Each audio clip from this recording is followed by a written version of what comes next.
ஓம் முருகா போற்றி போற்றி. என் அன்பு குழந்தையை, கவலைப்படாதே தங்கமே.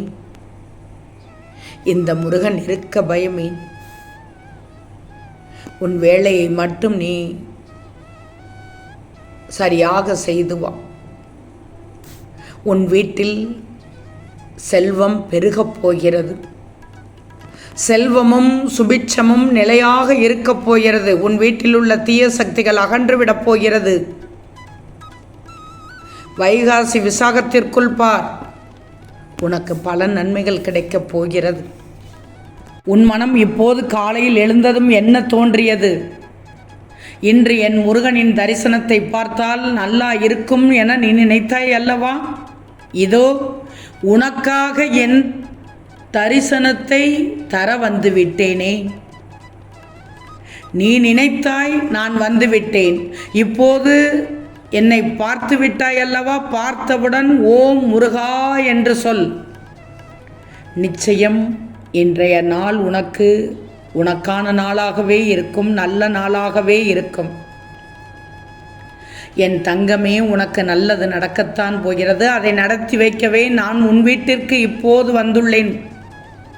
உனக்கு நல்லது விரைவில் நடந்தே தீரும். இது உன் முருகனின் ஆசீர்வாதம்.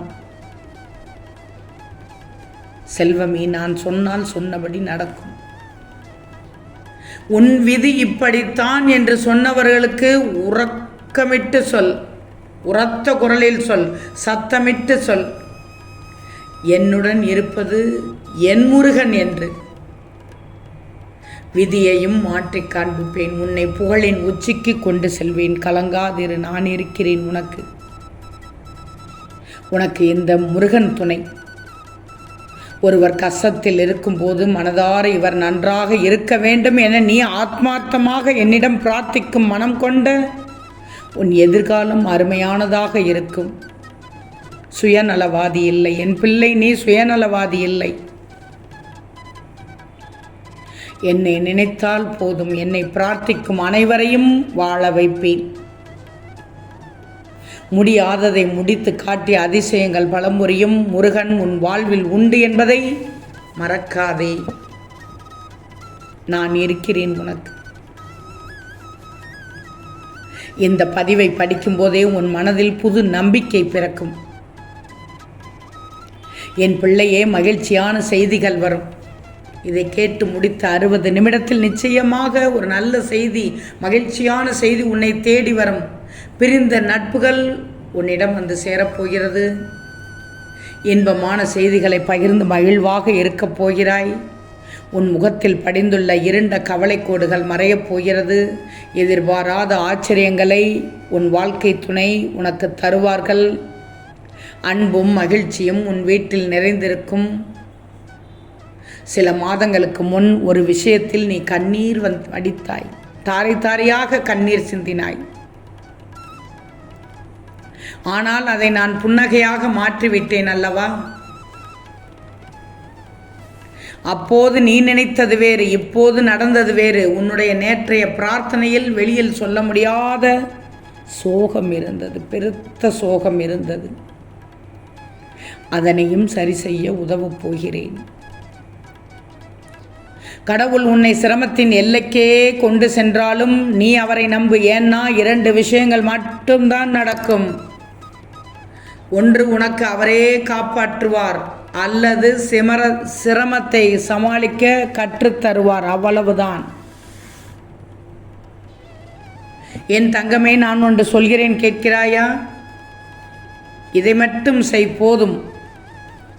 சில விஷயங்களில் நீ தீவிரம் காட்டுவாய். ஆனால் நீ நினைத்தது போல் உன்னால் அதில் வெற்றி பெற முடியாமல் தவிப்பாய். ஆனால் சில நேரம் நீ ஒன்றும் செய்யாமல் மனதை அமைதிப்படுத்தி நீ காத்திருந்துள்ளாய். அப்போது நீ நினைத்ததை விட சிறப்பாக அது நடந்து முடிவதை பார்த்துள்ளாய். எனவே உனது தீவிரத்தை கைவிடு. கொஞ்சம் பொறுமையாக காத்திரு. உனக்கானது உன்னை வந்து சேரும். இப்போது நான் சொல்கிறேன் கேள். ஒன்றே ஒன்று மட்டும் செய்தால் போதும் என்று சொன்னேன் அல்லவா? ஓரிடத்தில் அமைதியாக உட்கார்ந்து ஓம் சரவண பவ என்ற மந்திரத்தை உன்னால் முடிந்த அளவு தியானம் செய்ய முயற்சி செய். மனதில் அமைதி நிரம்ப நிரம்ப நடப்பது சரியாக நடக்கும் என் பிள்ளைக்கு. முருகா, நீ வந்த பிறகு என் வாழ்க்கையில் எண்ணத்தில் ஒரு நல்ல முன்னேற்றம், மனதில் ஒரு அமைதி வந்துவிட்டது என்று நீ சொல்கிறாய் தானே? ஆனால் அது மட்டும் போதுமா? வாழ வருமானமும் தேவை அல்லவா என்று நீ கவலைப்பட வேண்டாம். உன் வாழ்க்கையில் நீ நல்ல எண்ணங்களோடு எதிலிருந்து வருமானம், எப்படிப்பட்ட வருமானம் உனக்கு வர வேண்டும் என்று எதிர்பார்க்கிறாயோ அது உன்னிடம் கண்டிப்பாக வரும். அடைக்கவே முடியாதா இந்த கடனை என்று கலங்கியவர்களுக்கும் அதனை அடக்கக்கூடிய பொருளாதார மேம்பாடு வரும். சகலமும் தரும் சரவணபவ மந்திரம் உனக்கு தேவையான செல்வத்தை கொண்டு வந்து சேர்க்கப் போகிறது. மகிழ்ச்சியோடு இரு தங்கமே.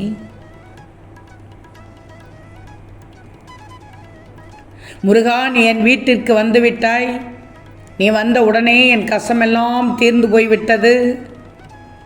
தினமும் உனக்கு பணிவிடை செய்வேன். என்னால் முடிந்த அளவுக்கு அபிஷேகம் பண்ணி உன் மனதை குளிர வைப்பேன். மனிதர்களில் 2 வகை, ஒன்று நல்லவர், மற்றொன்று கெட்டவர். நல்லவர்கள் போல் நடிப்பவர்கள் இங்கு அதிகம். நல்லவர்களுக்கு சோதனையும் அதிகம், வேதனையும் அதிகம். ஆனால் கெட்டவர்களுக்கு வசதியும் வாய்ப்பும் அதிகம். நீதான் முருகா நல்லவர்களை காப்பாற்ற வேண்டும் என்று சொல்கிறாய். இனி நான் என்ன செய்ய போகிறேன்? எனக்கு மட்டும் ஏன் இந்த சோதனையும் வேதனையும்? நான் என்ன தவறிழைத்தேன் என்று என்னிடம் கலங்குகிறாய். கலங்காதே. ஒவ்வொரு உயிரும் அதற்குண்டான கர்ம பலன்களை அனுபவித்தே ஆக வேண்டும் என்பது நியதி. அதுதான் நியதி, உலக நியதி. இதுவரை இருந்த உன் தீய பலன்கள் குறைந்து இனி நல்ல நல்ல பலன்கள் ஒவ்வொன்றாக கிடைக்கும். அதன் பின்பார் உன் வாழ்க்கையே மாறும். இது உன் முருகனின் சத்திய வாக்கு. ஓம் முருகா சரணம் என்று சொல்லு. ஓம் முருகா என்று சொல்லு. ஓம் சரவண பவ என்று சொல்லு. தியானித்து விடு. என்னிடம் பிரார்த்தனை வை. அனைத்தையும் உனக்கு நான் நிறைவேற்றி தருகிறேன். ஓம் முருகா போற்றி போற்றி.